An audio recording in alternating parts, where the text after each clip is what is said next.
everyone for coming.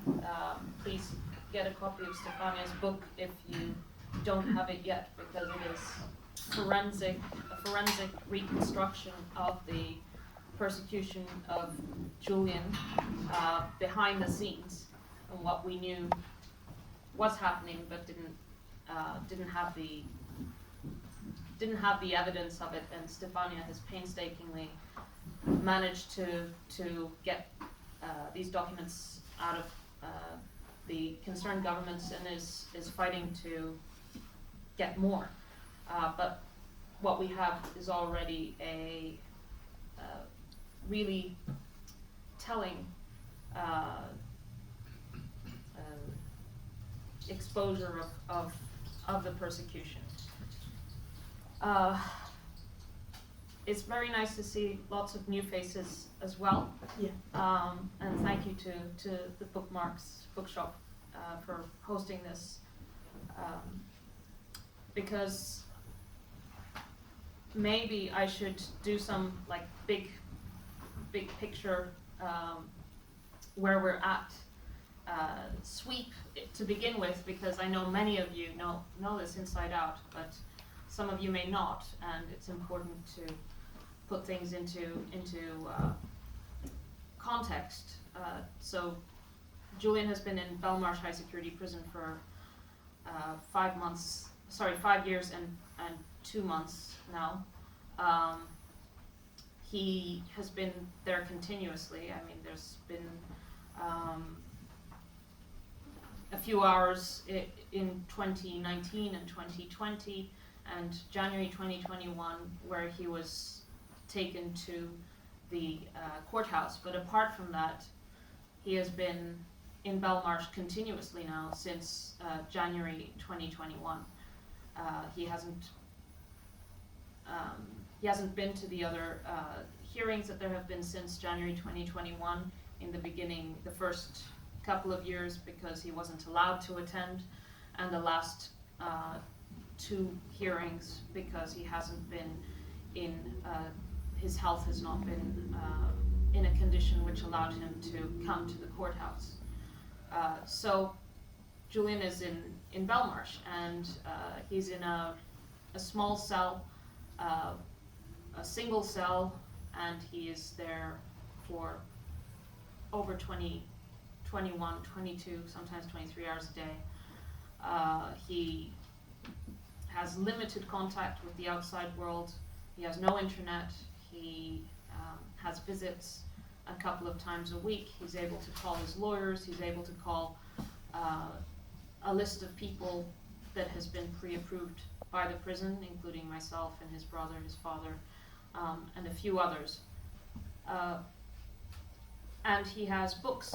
He's surrounded by books, and he calls books his friends, because that's where he escapes to with his mind when he's inside the cell. And the prison recently told him he had too many books, and he was in a bit of a back and forth with the prison. They told him he had to get rid of all the books except for 25. And then he said, "Well, show me the rule where it says you can only have 25 books." And then they couldn't find This it. is Julian. Yeah. They couldn't find that rule, and so they said, "Oh well, it's a fire hazard, and so it's a volume issue and a fire hazard." And so he, again in a very Julian way, said, "Well, then you can take my bed, and I'll keep the books." So they took his bed, and he's been on a yoga mat, which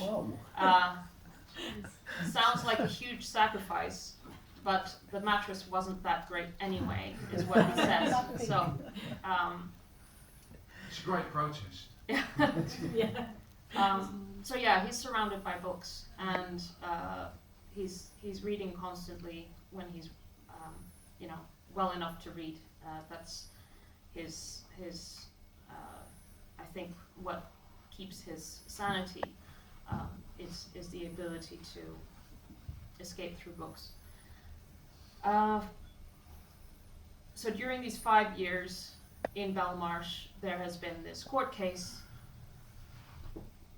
an extradition request was put in by the US, and in fact it was put in, the first request was put in December 2017, secretly. It was a sealed communication to the British authorities, and Julian was arrested in April 2019. So throughout that time, from December 2017 to April 2019, the British authorities were fully aware that the US was after him. And in spite of this, British authorities were continuously making statements that he was just, he would be arrested in relation to the Bail Act, and that he was paranoid and this and that. And of course this was just a deception towards the public, because they knew full well, and the Judge Snow had already signed the arrest warrant in December 2017. So, you know, Julian isn't just up against the United States, but there has been complicity at the highest levels, and I think Stefania's book has exposed the CPS from 2010, from the beginning, and their role in not just playing their official role, but also playing a political role. And this has been going on in the background, and we only know some of it.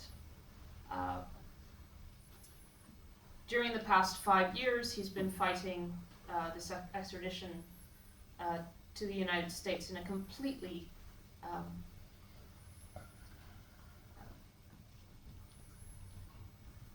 the case itself is you couldn't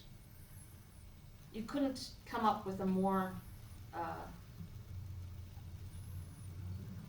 outrageous and insane case. And if it had come from any other country, it would have been laughed out, and it wouldn't even have reached the courts. The Home Secretary would have thrown it out from the beginning. Julian is literally accused of receiving information from a source and possessing it and communicating it to the public. And he faces 175 years in relation to news gathering and publishing. But not only that, it was in relation to news gathering and publishing information that exposed the criminality of the country that is trying to extradite him. The war crimes, the assassination squads, the torture,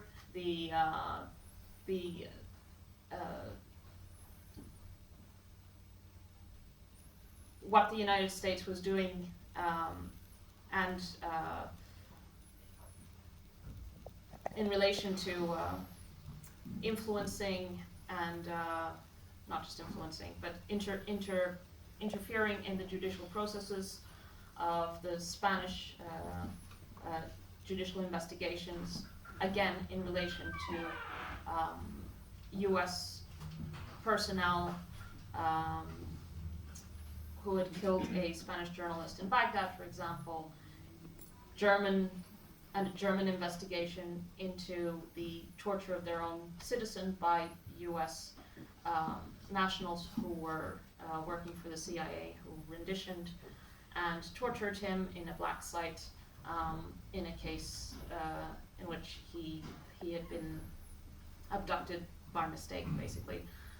So Wikileaks revealed state criminality of the highest order, and there is no question that this information was in the public interest. So you have this. This is what makes the attack, the legal attack on Julian, so brazen. When you have political persecutions in other jurisdictions, it's usually for something else.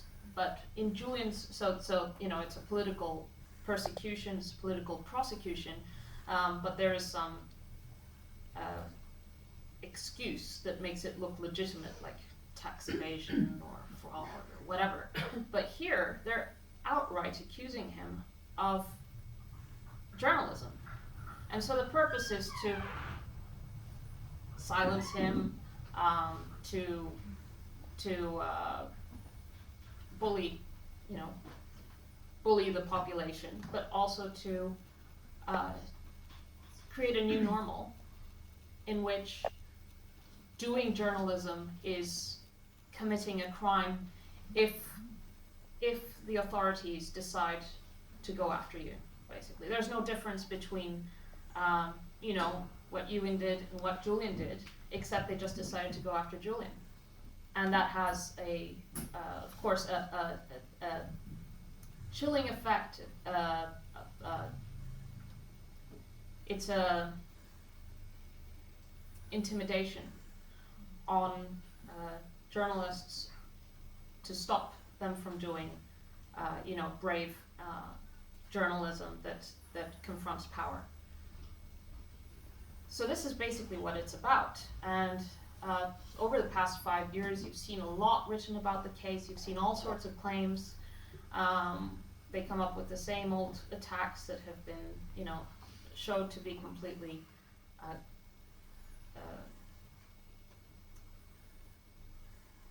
complete bogus. But what's interesting about where we are at now is that as far as the British courts are concerned, there's just one live issue. And, well, it's two, but they're interrelated. And it goes to the essence of the case. It's about whether Julian will be able to rely on the First Amendment or not. And so everything that's been talked about for the past 5 years, very rarely has this issue been talked about, or written about. But it is the essence of the case, and it is, in fact, the only surviving legal ground that is before the court here at the High Court. It's the surviving issue. And just briefly, the Extradition Act bars extradition on very, very narrow grounds. But one of those grounds is under Section 81, and that is that you cannot extradite a person if they will be discriminated against at trial on the basis of their nationality.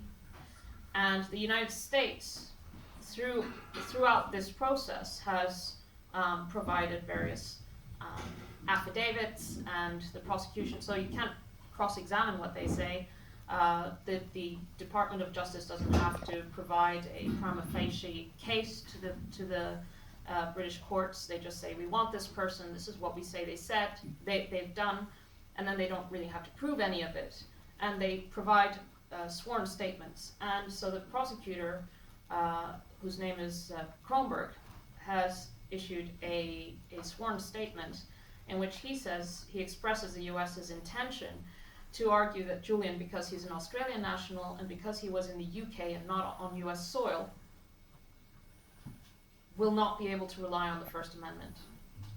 And so this is the issue that the two High Court judges have said, actually, this is a relevant legal point that he should be able to argue in full at the High Court, and that's where we're at. We're waiting for a court date. I expect it will be before the summer recess, sometime. The summer recess is third week of July. It could be after, but it could be, in July, and that's, there will be a hearing, and